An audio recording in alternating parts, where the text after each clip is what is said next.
Hi Space Monkeys! So we are back from E3. We wanted to share with you that demonstration, which is a mix between a technological demonstration of the engine that we call Voyager and the actual game with some gameplay elements. So here you can recognize the big mothership that was in the trailer.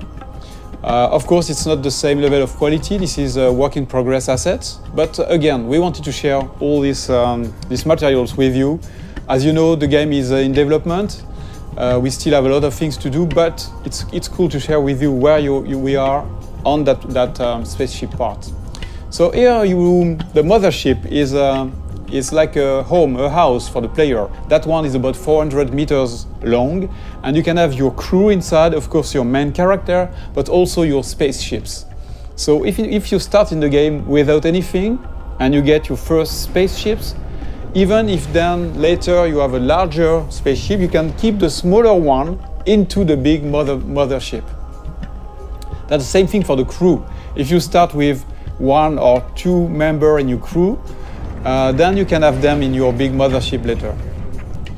That gameplay mechanic of what we call the Russian dolls, so bigger, smaller into the bigger, and then your characters, is very close to what we had in fact in Beyond Good and Evil 1, when the characters were getting out of the hovercraft. So here we have that monkey, which is my playable main character here, but of course in that game, you can select your character and create your own character. Just to give you a feeling of scale, that ship is about 20 meters long, and the other one, the mothership, is about 400 meters long. I'm going to go close to it so that you can see the size. So when we have large spaceships like that, the good thing, the interesting thing is that they are a real level of gameplay.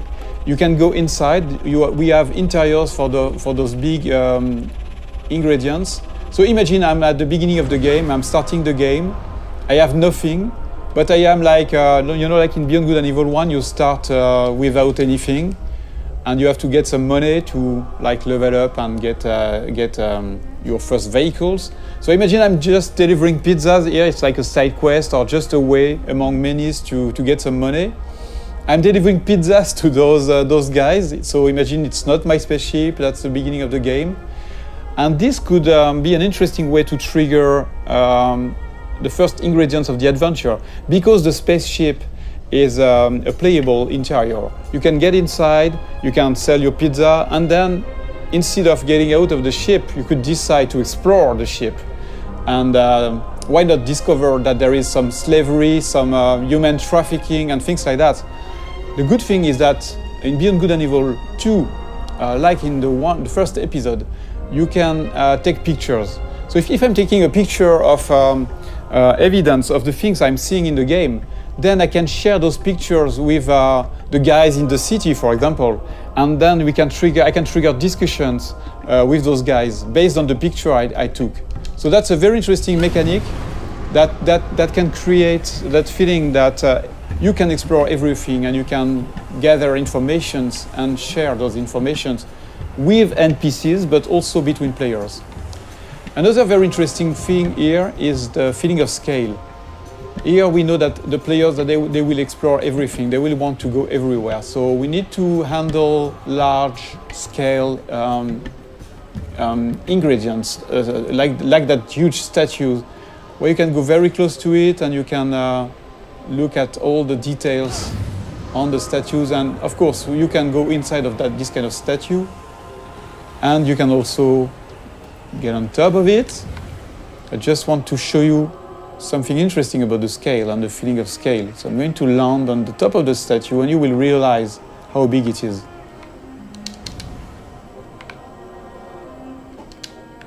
So here we have a wonderful vista, and I want to show you. So I'm going to go more in the developer edition mode, where I can move the camera very easily, and you can really notice and understand the feeling of scale when you look at that little monkey on top of the big statue. This is just a part of the head of the statue, and you're already very small. And it's very interesting to understand the scale of things. Here you see that the statue is really, really big. The statue is about 700 meters high. And the very interesting thing, again, is that, in fact, that statue, which is big, is just into a big city that is very small, in fact, compared to the continent here, the size of that big island, and which is a small part of a big planet. So you realize that you are just a little dot on that big planet, which is, in fact, just a small planet around a bigger one, which is a small dot in the big universe. So when we started that technology, we thought that we needed to handle that feeling of scale and in a realistic way. Before going into details, we wanted to make sure that the engine was capable of handling this kind of thing. When you look at this sunset, it's not exactly a sunset made by artists. It's really the combinations of physical ingredients, you know, the light that is changing depending on the atmosphere. So you can see here the different colors. And the fact that, of course, the planet is rotating around in space, around the big planet. So here I'm doing a kind of time lapse. I'm modifying the time so that you can understand better how it works. You see that everything is turning like in a real solar system. So yes, I'm increasing the speed. You see the night here with the cities. So another important thing is that you can, at any time, you can go everywhere. So if I'm going into another city, there is no loadings and things like that. Everything is seamless because it handles that big universe in a consistent way. There is no sheet or things like that. You can really appreciate the point of view wherever you are. It will be the same mechanics. So that was one of the big features we wanted to make sure that we had before showing the game to the public, to everybody, so that we wanted to make sure that the technology was working and this big ambitious game was feasible. I'm going back to my spaceship. I want just to show you some gameplay ingredients. I'm going to change a little bit the time so that we have a bit more sun. Yeah. So that spaceship is very, very nice. It's very close to the Beluga we had in Beyond Good and Evil 1. It can handle very large speed, but it's also very easy to do loopings and trigger very fast movements. So it's a dogfighter. I can increase the speed. So this is a classic plane speed we have on Earth. We are about 1,000 kilometers per hour. But you can increase that speed dramatically, like this, for example, and you will see so the speed is increasing now. You see that it's about 5,000 kilometers per hour. Let's go back in the city so that we can really understand the speed, and I can increase the speed again. Whoa.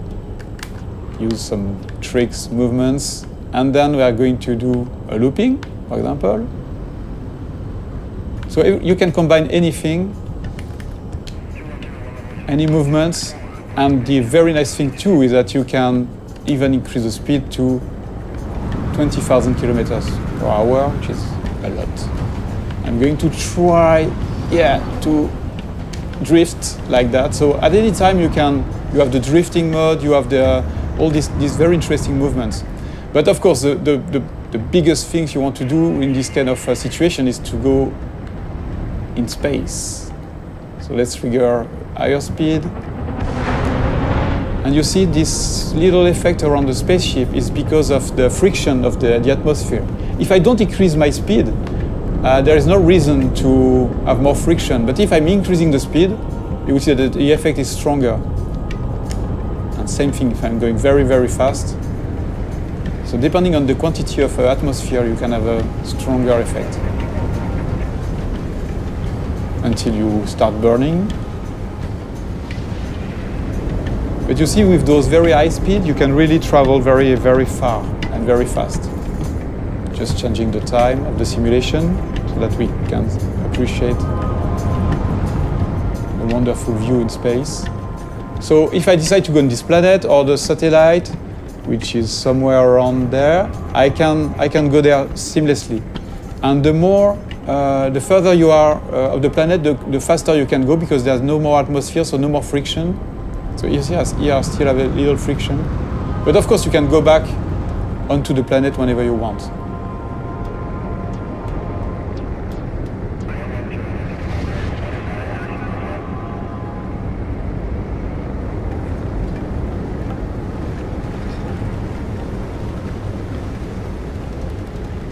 A very interesting thing too is that there's a lot of biomes on the planet, like this desert, or you have frozen lands on the planet, different cities.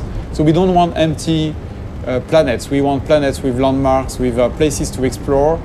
There are mountains where you have some monks living there. So they are not empty, repetitive planets. The planets we aim to work on, to make our planets with life.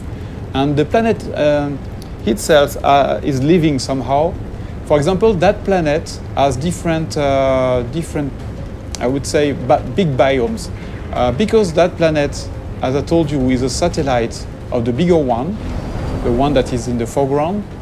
A part of that planet is protected, like the moon. Our moon is a part of the moon is protected by Earth from the big asteroids and meteorites.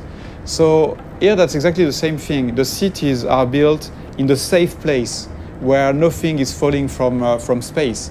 But I will show you a bit later the opposite part of that planet, where you can have real-time giant meteorites, asteroids falling and modifying the planet's ground. The very interesting thing is that this kind of event is connected to the life on the planet. So that, yes, you've got those cities on the safe place, but once the big giant meteorites are falling on the other side of the planet, then you have the big companies that are sending the slaves on those very dangerous places. And a lot of slaves are dying trying to gather the meteorites goods, all the things that are falling from space and crashing. They are taking those rare materials and risking their life.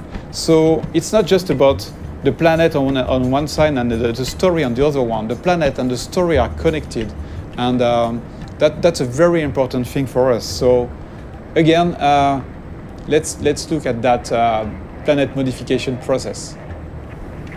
Okay, so now we are back on the other side of the planet, the side that is bombarded by meteorites. Here, we just want to showcase the ability that we have in the engine to modify the whole planet in real time. So here, for example, imagine that you're flying over that region. You can have a huge meteorite falling in front of you, and you will have all there's one incredible effect on the planet, but also on the other spaceships. So that's a very important feature for Beyond Good and Evil. We want interactivity to be the heart of the whole experience, not just with characters, not just with spaceships, but also with a big, huge planet. So thank you for watching that video. This is our first Space Monkey debrief. Many more will come, and we would love to have you leaving us your comments on this Space Monkey program site. So please comment, tell us what you think, and expect way more videos like that. Thank you very much.